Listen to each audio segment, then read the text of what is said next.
रामशेठ दादा गावडे यांना मी विनंती करतो आपण या ठिकाणी उपस्थितांना मार्गदर्शन करा।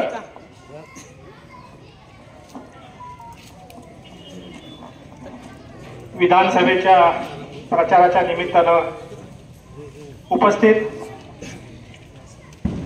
नामदार दिलीपरावजी वळसे पाटील, होय नामदारच, त्याचबरोबर बेड भागाचे दैवत आणि ज्यांनी बेड भागाला एक वेगळा आयाम दिला ते पोपटरावजी गावडे साहेब, राजेंद्र गावडे, पांडुरंगजी पवार साहेब, माझे सहकारी मित्र गणेशदादा जामदार आणि हे इकडे माझ्या पाठीमागे सगळे उभे राहणारे माझे सगळे सहकारी, ज्यांच्यासाठी साहेब मी आज इथं उभा आहे। आणि तुमच्याशिवाय ही निवडणूक होऊ शकत नाही। तुम्ही सगळे मतदार बंधू भगिनींनो, पिंपरखेड तसं मला नवीन नाही आणि पिंपरखेडचं प्रेम माझ्यापेक्षा जास्त साहेब कुणी, कदाचित मोकळ्या खिशाने आलो होतो आणि भरभरून इकडनं घेऊन गेलो होतो, मी विसरू शकत नाही तुमच्या लोकांना। पण आज तात्या बोलल्यानंतर मला त्यांनी तसं काही शिल्लक ठेवलंच नाही साहेब बोलायला, आणि मी राजकारणाच्या मुद्द्यावर तर बिलकुल बोलणारच नाही, कारण राजकारणाचा मुद्दा असता तर मग मी इथं तुमच्या समोर नसतो।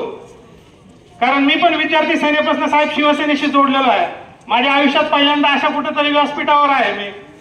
पण हे व्यासपीठ कुठलं व्यासपीठ आहे हे बघितलं पाहिजे। हे व्यासपीठ विकासाचं व्यासपीठ आहे, हे व्यासपीठ समाजाचं व्यासपीठ आहे, हे समाजाला पुढे घेऊन जाणारं व्यासपीठ आहे। आणि माझा जन्मच मुळात इथं समाजकारणासाठी झाला होता पवार साहेब, त्यामुळे मी ह्या व्यासपीठाचा एक भाग आहे। मग फक्त राजकारण करायचं म्हणून इकडं आणि राजकारण करायचं म्हणून तिकडं असं बिलकुल नाही।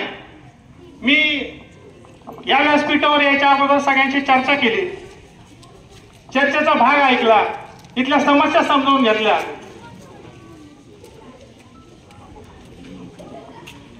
इथल्या सगळ्या समस्या समजून घेतल्यानंतर माझ्या एक लक्षात आलं की आपले जुने सहकारी त्यांना समजत नाही आज कुठल्या दिशेला जावं। मग तात्याने तर तुम्हाला बोलूनच दाखवलं की कधी आम्हाला यांना मदत करावी लागते, कधी त्यांना मदत करावी लागते, मग आमचं काय? तर हा प्रश्न या व्यासपीठावरचा नक्कीच नाही, पण येणाऱ्या काळात तात्या आपली सगळी मंडळी एकत्र आहेत। आजही आपण जर बघितलं तर 70% ही सगळी प्रेमाचे चेहरे आपल्या समोर दिसत आहेत आणि मागची फळी तर तेवढ्याच ताकदीने आजही उभी आहे। मी प्रत्येकाचं नाव घ्यायला गेलो आणि एखाद्याच राहिलं, त्यामुळे मी नाव घेत नाही, पण या सगळ्या लोकांनी खिशात काही नसताना पण प्रचंड प्रेम दिलेलं आहे आणि ते आज सगळे वळसे पाटील साहेबांच्या बरोबर आहेत। त्याचं कारणही तेवढंच आहे, गेले अनेक वर्ष आपण निवडणुका बघतोय त्या फक्त ह्याच्यावरच झाल्यात। या महाराष्ट्रामध्ये काय अजूनही भारतामध्ये वीज, पाणी, रस्ते याच्या पलीकडे निवडणुका झालेल्या आहेत का? झाल्यात। आणि अजूनही 20 वर्ष वीज, पाणी, लाईट, आरोग्य याच्यावरच निवडणुका होणार आहेत। याच्या पलीकडे शेतकऱ्यांच्या तर समस्या नाही, सामान्य घरातल्या समस्या नाही। ज्याच्याकडे शेती आहे तो शेती करेल आणि ज्याच्याकडे शेती नाही तो तिकडे MIDC कामाला जातोय। ती MIDC मध्ये चांगल्या प्रकारची MIDC उभी राहण्याकरता वळसे पाटील साहेबांचा हात आहे। बरं, आज आम्हाला हे सांगायला लाज वाटत नाही, ज्या दिवशी विरोधात काम करायचं त्या दिवशी पण त्यांचं कौतुक करायचं। अरे त्यांचं सोडा, मी गावडे साहेबांचं पण कौतुक करायचो ते जेव्हा चांगलं काम करायचं त्यावेळेस, कारण राजकारण हा माझा पिंड कधीच नव्हता। माझा राजकारणातला जो स्वभाव होता किंवा राजकारणातला जो माझा जन्म होता हा तुम्हाला साथ देण्यासाठी होता।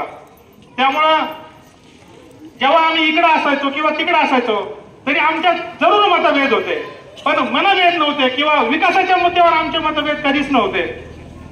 आज जर आपण बोलायला गेलो की बाबा हे आज वळसे पाटील साहेबांना मदत करायला का आले आणि तुम्ही सगळेजण का आले, तर जितक्या धडाडीच्या योजना एकनाथ शिंदे साहेबांनी घेतल्या, जितके निर्णय घेतले, अरे सगळ्यात पहिला अभिमान बाळगला पाहिजे की मराठी भाषेला केंद्रामध्ये पहिल्यांदा अविभाज्य दर्जा मिळालेला। कौतुक नाही वाटत तुम्हाला त्याचं? इतके सरकार आले, इतके सरकार गेले, पण मराठी भाषेला अविभाज्य दर्जा मिळाला। आपल्या विचाराच्या पलीकडचा विषय आहे, कारण आपण फक्त पोटामानाचं बघतो। आणि जर पोटापाण्याचा जर प्रश्न आला तर लाईट आणि पाणी. मला एवढं कळतंय की ज्या दिवशी मी इथं राजकारण करायला आलो, पवार साहेब फक्त डीपी आणण्याकरता लोक गोळा व्हायचे फाट्यावर. राजा होतो नव्हते, आमचे सोनभाऊ होते त्यावेळेस. डीपी आणण्यासाठी आम्ही सगळे गोळा व्हायचो शेतकरी आणि मग यांच्याकडे घरी जायचं. त्यानंतर 10 दिवसांनी आमची डीपी यायची. आज परिस्थिती बदलली आहे. सामान्य पोरग डीपी घेऊन येते. त्याला लाईट पाहिजे, त्याला पाणी पाहिजे. आणि आलो त्यावेळेस ना एक गाडी गेली, मोटरसायकल गेली की लोक माना वळून बघायचे, अरे मोटरसायकल गेली. आज प्रत्येक घरामध्ये मोटरसायकल आहे, कार आहे, जीप आहे, सगळं काही आहे. हे कशामुळे आहे?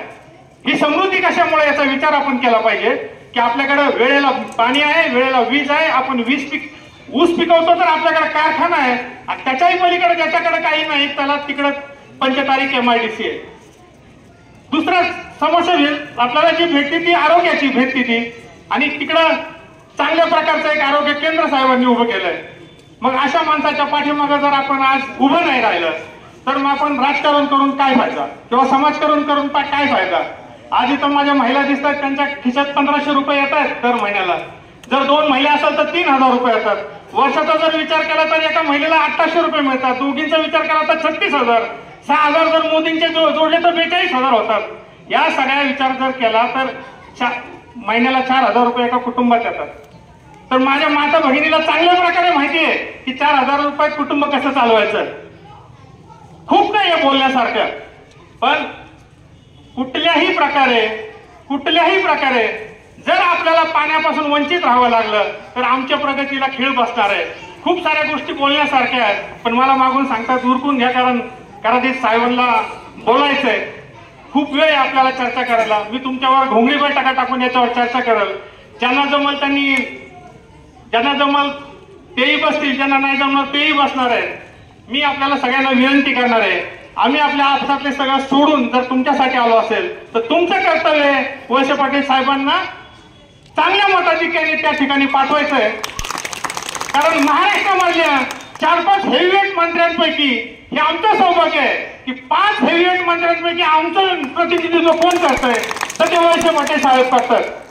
पुढच्या 5 किलो साहेब आपण तिकडे गेलो की त्या दिवशी आपल्याला वळसे पाटील साहेबांचं महत्व कळणार आहे. कारण महाराष्ट्राचा एखादा दमदार नेता ज्याला आपण म्हणतो, जो निर्णय घेण्याची क्षमता आहे, ज्याला महाराष्ट्राला पुढे घेऊन जाण्याची क्षमता आहे, त्याच्यापैकी वळसे पाटील साहेब एक आहेत. आणि म्हणून आम्ही त्यांच्या विचारांबरोबर त्यांच्या बरोबर आहोत. जय हिंद, जय महाराष्ट्र.